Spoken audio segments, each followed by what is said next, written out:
Hey there, it's Steve from Serious Keto, and this is the Not So Serious Keto video podcast, almost Christmas edition. And this podcast is not brought to you by Jardiance. Anybody beside me sick of this commercial yet?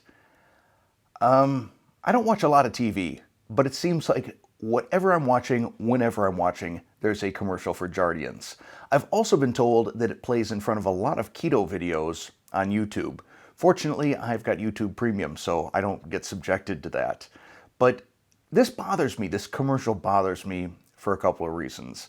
First off, I don't think they say anything about adjusting your diet in it. It's just, hey, if you've got type 2 diabetes, here's a pill. Go ahead, keep doing everything that you've been doing. Don't make any lifestyle changes. Just take a pill and we'll do a dance number. The other thing is, like all drugs, there's side effects, and as they cover the side effects, they talk about certain serious or even life-threatening complications can occur, including ketoacidosis. And the fact that they say that, I wonder how many people, if you polled the average person and said, do you understand the difference between ketosis and ketoacidosis? I bet most people think it's the same thing. So now in their mind, as they hear this, they're thinking, oh, keto is life-threatening. The other side effect, and frankly, this would be a deal killer for me, is I think they refer to it as some sort of serious rash on your perineum. If you don't know where on your body that is, just imagine the worst possible place to have a serious rash, and you're probably going to guess the location. So no, this podcast is not brought to you by Jardiance. It is, however, brought to you in part by Keto Chow. And right now is the time to really get on to the fall flavors. Pumpkin spice caramel, maple waffle, pecan sticky bun, gingerbread, and eggnog. There is not one among those that I dislike, and there are a couple of them that are my favorites. Also, a little insider info for you. I've been told that maple waffle is going to be selling out pretty soon, so you might want to get on top of that. I've also been told by Chris Bear that my two new flavors have gone into production and we will be seeing them early in the next year. So excited about that. Also, I'd mentioned in the last promo that I did that in addition to me really liking Keto Chow, my wife Terry now is a big fan, and every time she goes to work, she wants to take a Keto Chow with her. So, she's usually standing all day and in surgery as a nurse. So this is kind of what that looks like.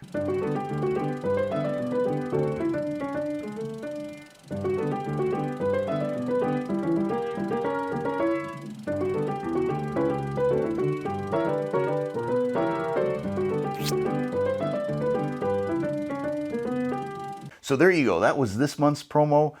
Keto Chow, I hope you got your money's worth. Moving on with the content, one of the requests that I get an awful lot is to talk about what I do in terms of supplements and or exercise. And I had mentioned a couple of podcasts ago that I've got my 56th birthday coming up and I want to be in the best shape of my life when I turn 56, which now is about 90 days away.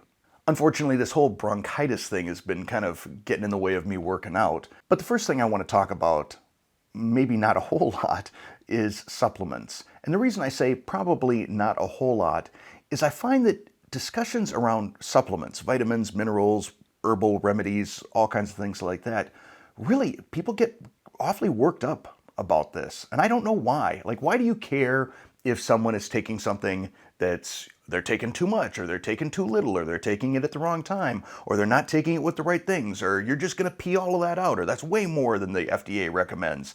These are all of the things that I tend to hear whenever I mention anything about supplementation.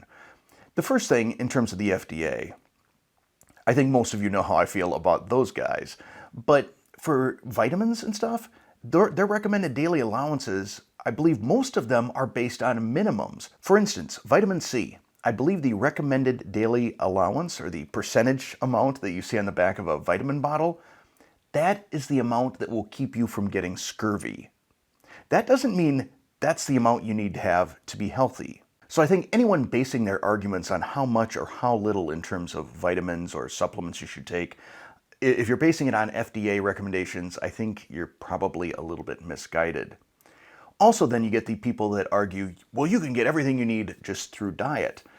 And I don't believe that. That's Steve's opinion, just a belief. First off, on a ketogenic diet, there are certain things, especially a lot of the important minerals, that we don't get, just because we're not eating a lot of the vegetables and fruits and things that may contain some of these minerals, which is why very many of us supplement with minerals.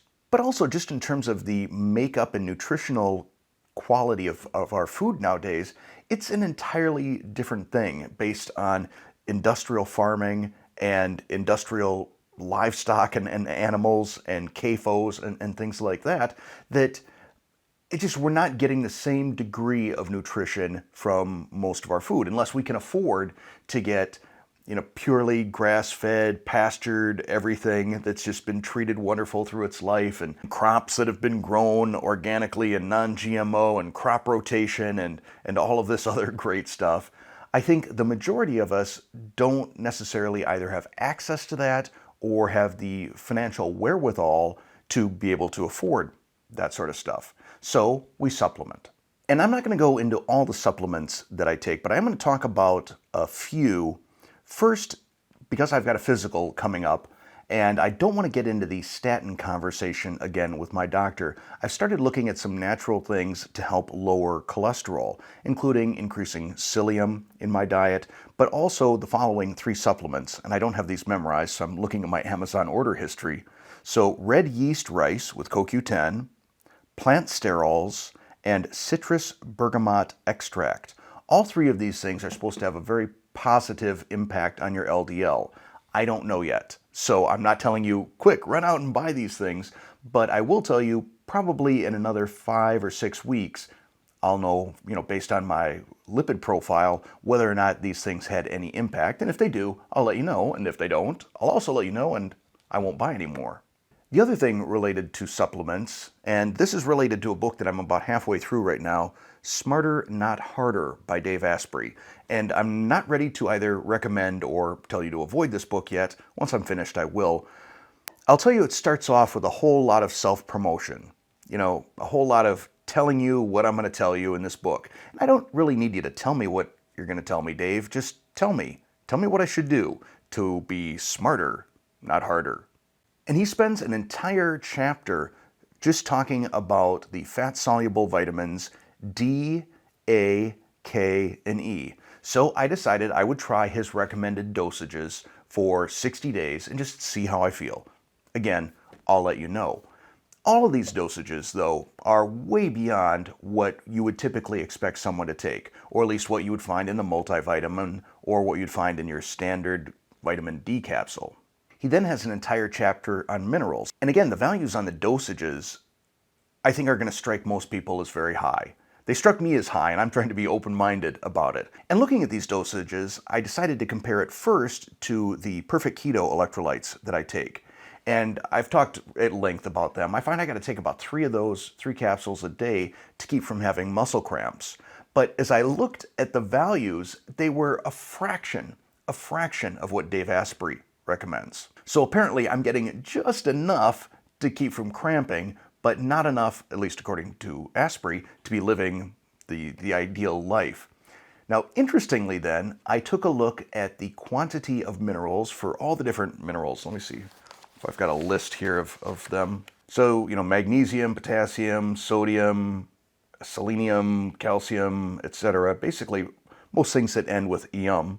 And I compared all the amounts that Asprey listed to Dr. Ken Berry's daily minerals formulation that is sold through Keto Chow, and it is pretty close. So now I've got 2 data points in terms of minerals. So the thing is with the drops, they call them drops. It's like in a little dropper bottle, but the serving size is a tablespoon. And you're looking at right around $1 a serving. So not inexpensive, probably though cheaper than buying all of these things as pills. But I'm going to give those a try as well. I think I've got 2 little 4-serving bottles of the daily minerals, and I'll just give them a try. I mean, if I'm not feeling something within a week, then, shrug. And the thing is, I have purchased a lot of supplements over the course of my life. I guess I'm sort of a sucker, in terms of supplements. I am also looking for that pill that makes me feel better. So now maybe I'm a hypocrite too, making fun of Jardiance. But there have been things that have absolutely helped me. Ashwagandha, for example, has absolutely helped me in terms of just making me a little bit more calm throughout the day and helping me sleep. So I do believe that there are some supplements out there that are of value, and I will continue to test certain ones. And if I see anything that's especially profound that happens to me, including the results of my lipid panel, I will absolutely let you know.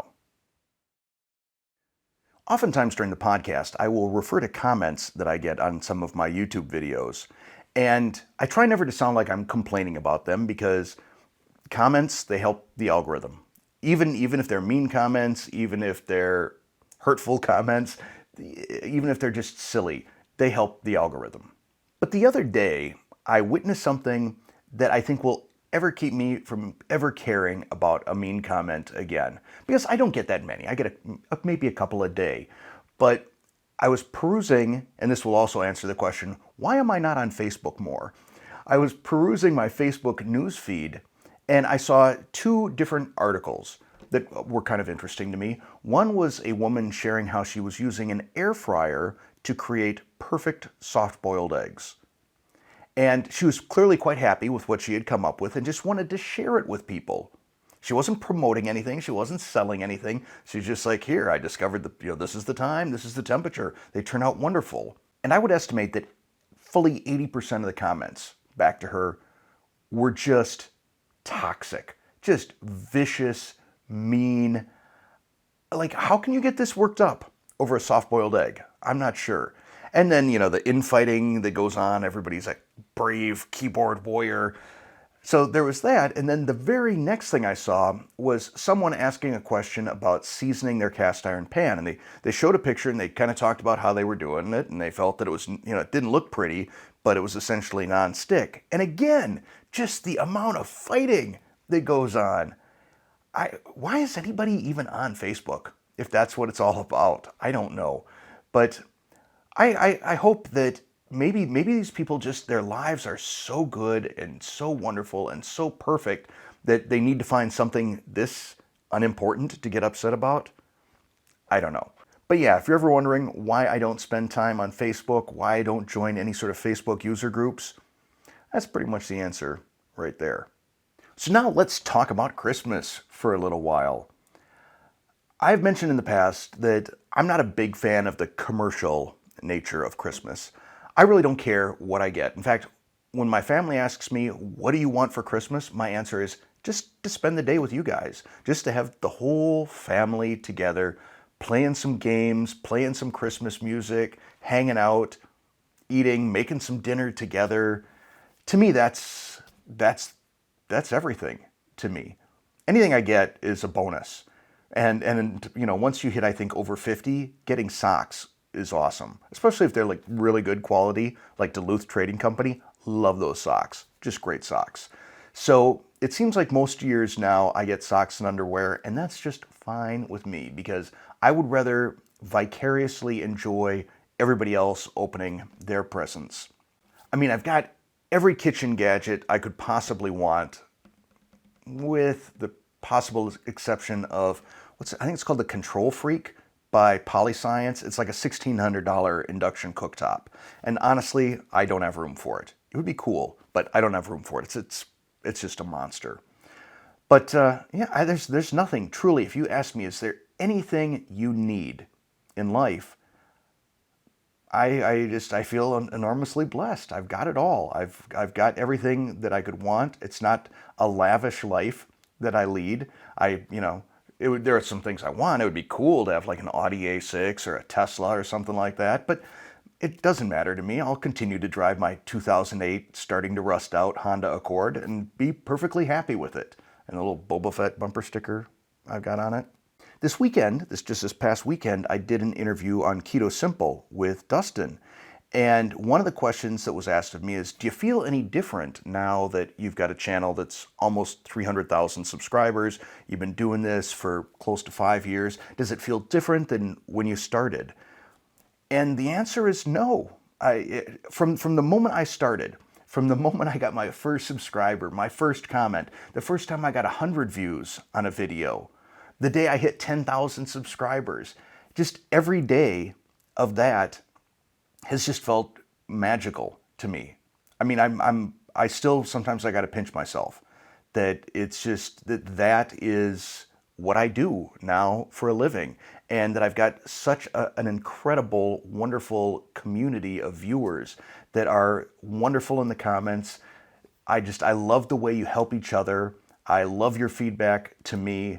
It's awesome. So, back to Christmas, to me, I feel blessed enough that just a day with my family feels great. Now let's talk about the Christmas meal, because we have Christmas Eve at our house. We do Christmas Day by my mother-in-law. So I generally pick the protein or I'm assigned the protein, I guess would be more accurate. And then I come up with what we're going to make. And the big protein requests this year are raw oysters. That was Courtney. She wants raw oysters. Beef carpaccio. And the way that I make this, it's not true beef carpaccio, and that true beef carpaccio is raw. What I'm going to do is I'm going to get a tenderloin. I'm going to cook it sous vide to rare. And then not sure on this, I may just give it a little blowtorch sear on the outside. Then I'm going to refrigerate it. I'll deli slice it, and then probably pound it out thin. And we decorate this big serving tray with it. And then I'll shave some fresh Parmesan on it, probably some arugula, some capers, maybe a little bit of red onion, some olive oil, maybe a little drizzle of balsamic.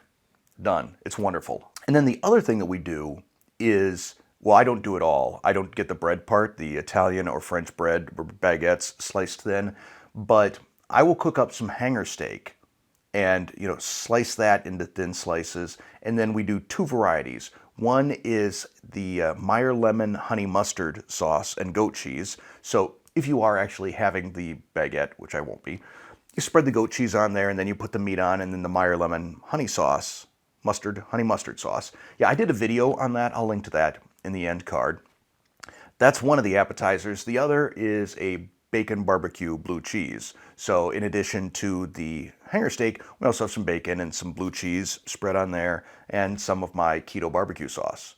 So I'll have to figure out what sort of delivery mechanism I want to use for that, whether I want to use some sort of a keto bun or keto bread or a chaffle or what I want to do for me. But those are the things that I am in charge of this year. We don't generally do the traditional ham thing, and we also don't generally do the sit down thing for Christmas. We do that at my mother-in-law's, but for us, like I said, my main thing that I dig is spending time with the family and playing games, board games, video games, karaoke, whatever it is. I don't want to interrupt that with something else, like, a big sit-down meal.